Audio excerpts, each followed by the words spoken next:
Sometimes the most caring thing you can do for yourself is to prepare something simple, like chicken. Calmly, without rushing, get the garlic, cut the lemon, coat the pieces in spices. While the skillet slowly heats up, I catch myself realizing how much I've missed these quiet rituals.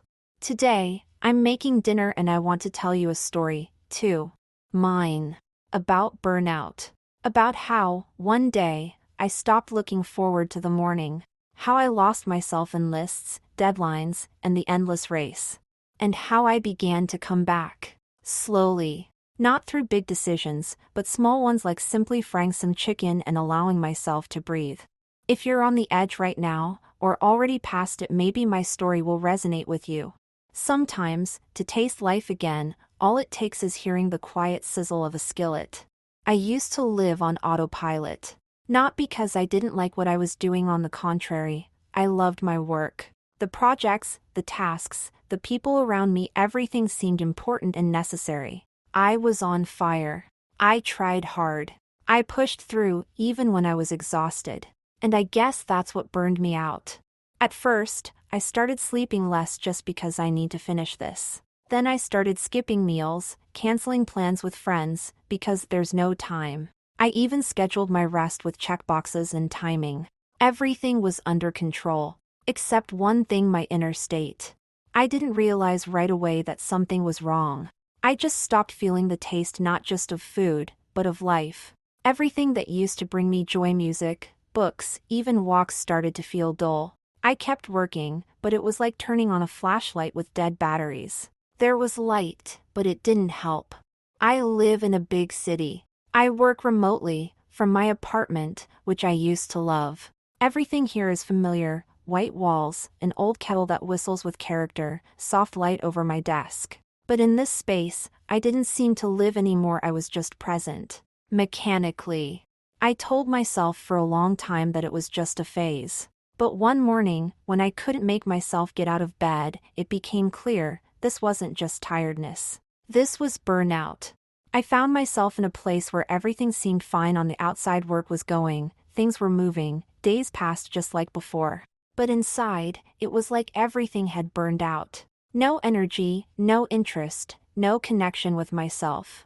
I didn't enjoy life anymore, just the obligations. I wasn't falling into drama, I was just slowly disappearing from myself.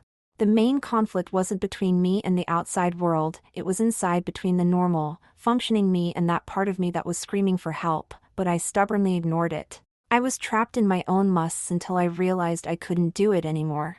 My task became unexpectedly simple and frightening at the same time: to stop and face the truth. Not to escape into tasks and lists, but to admit I had broken down. But how could I allow myself to do that, if my whole life was about being strong and collected? And that's where the main question came up, which became the foundation of my story. Can I be tired, broken, imperfect, and still worthy of love, care, and recovery? This question became the beginning of my return. Through the 3R method, step by step, from the place where I was. The point of no return didn't happen like in the movies: no loud shouting, no tears. It was quiet. One day, I turned off the Zoom camera and couldn't turn it back on.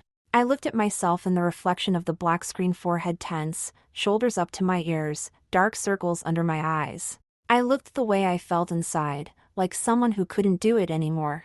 No pretending, no enduring. That evening, I didn't go to yoga, I didn't go out to a cafe. I just lay in bed, scrolling through my phone. How to know if you're burnt out. I thought I was the only one. Broken. Wrong. I scrolled through articles, videos, other people's stories. Everything seemed either too abstract or too superficial. Until I came across a podcast where a woman talked about how she overcame burnout using the 3R method: recognize, allow, regenerate. Not motivation. Not pull yourself together. Just 3 simple, honest steps. I paused and listened to it again. Something in her voice, calm, almost whispering, struck a chord.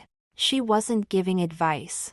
She was just sharing how she recognized burnout wasn't laziness or weakness. How she allowed herself to be imperfect. How she started to regenerate from within, not through career, not through plans, but through quiet, sleep, walks, and a simple "I'm tired." I listened to her and found myself almost breathing differently, slower. Not because it got easier, but because, for the first time, I felt like there was a way out. Since then, I decided to try, not as another technique, but as an opportunity to be myself again. But this time, without violence, without the endless race. Just step by step. The moment when you start realizing something is wrong doesn't always come all at once. It comes not as a loud sign, but like a dark shadow that grows slowly. When you felt tired every day, but you kept going because I have to, and one day you suddenly realize that I have to doesn't bring you any satisfaction anymore. That's when you start asking yourself, what's wrong with me?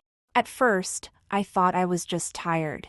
I tried to justify myself, thinking all these feelings were just the result of bad mood or laziness. But later I realized it was something else entirely. I've heard it so many times, you're just lazy. Pull yourself together. That was my go-to explanation whenever I felt empty inside.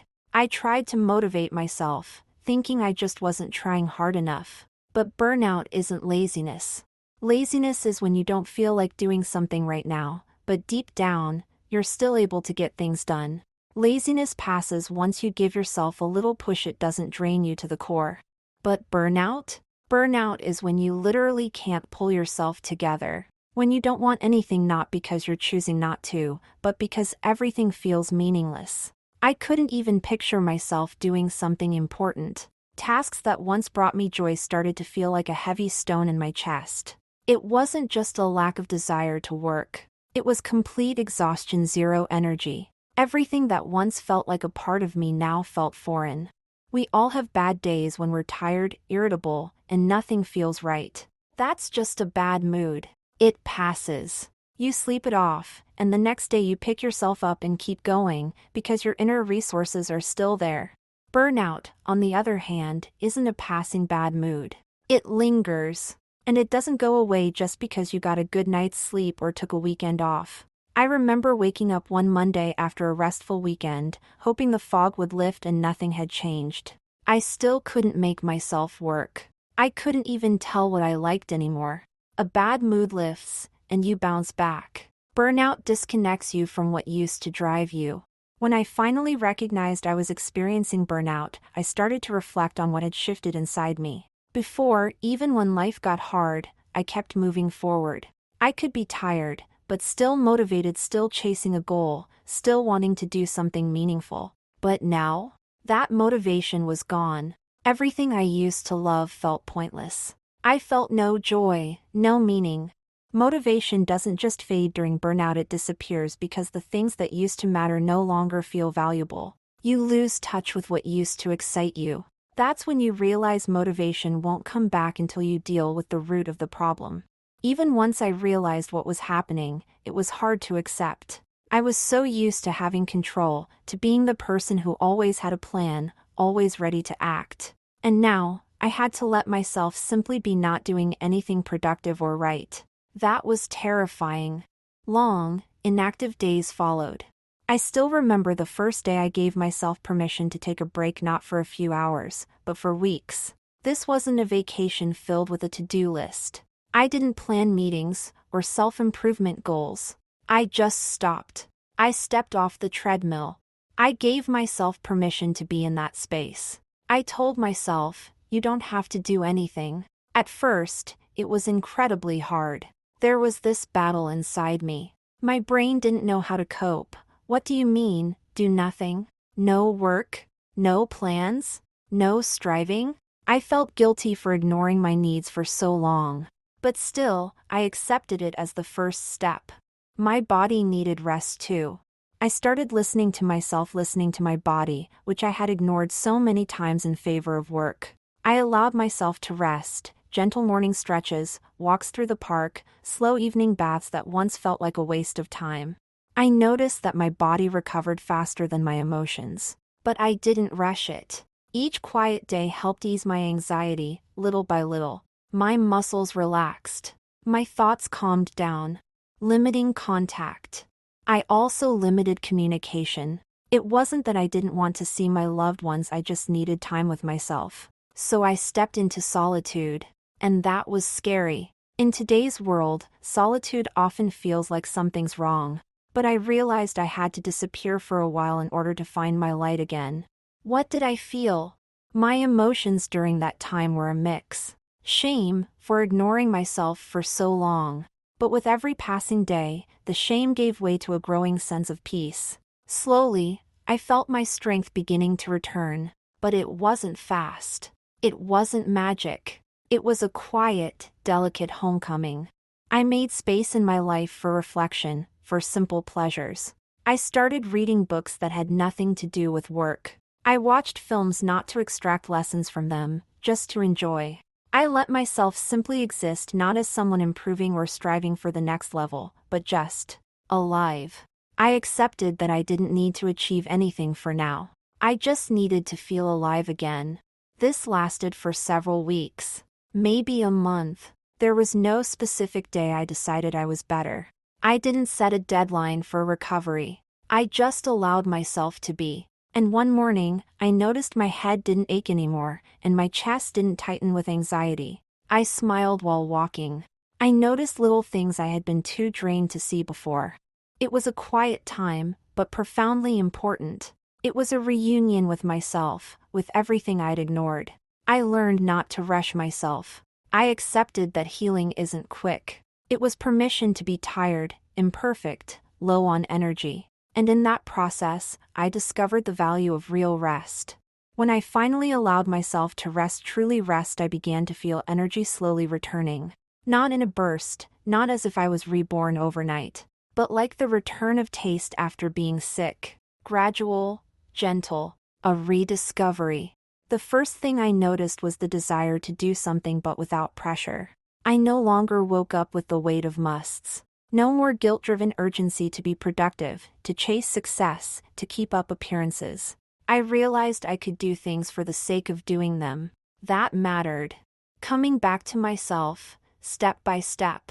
One of the first things I did was return to activities I loved, but with a new mindset. I started cooking, not as a chore, but as a moment of joy. I stopped thinking of it as a means to feed my body, and started noticing the smells of herbs and spices, the textures of ingredients. Cooking became a small ritual of life, of being present. I started going for walks without a goal, not to burn calories or prove I was active. I just stepped outside to listen to birds, to watch the clouds. There was no need to make it productive. I walked because I wanted to. It was a quiet kind of healing. Learning boundaries. Recovery wasn't just about physical rest, it was also about boundaries. Burnout made me forget how essential they are.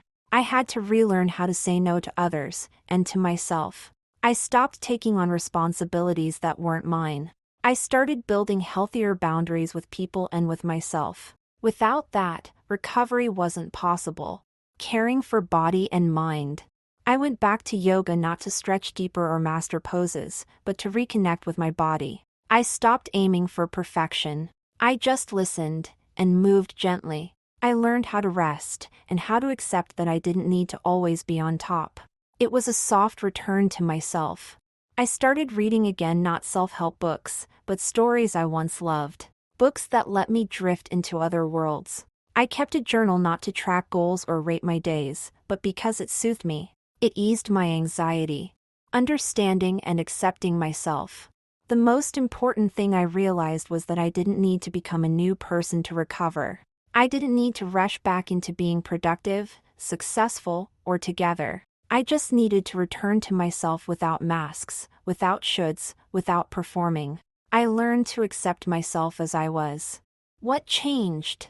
Looking back, I see that I didn't lose myself in burnout.